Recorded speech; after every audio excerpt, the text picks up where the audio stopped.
வீட்டு முன்னாடி நான் உடஞ்ச கண்ணாடி போலவே சிதறி கிடந்தேன் பார்க்கலையே.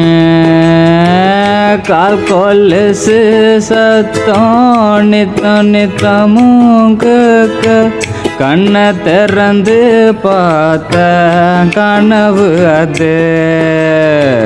கண்ணினொரு நீர்வாடிய நினப்பு துள்ளியல ஆசையோட நானும் வரேன் தேடி.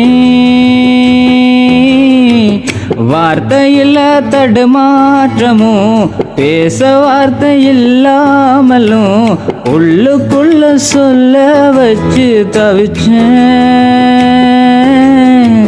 கண்ணை மூடி கண்ணை திறந்தானே தானே.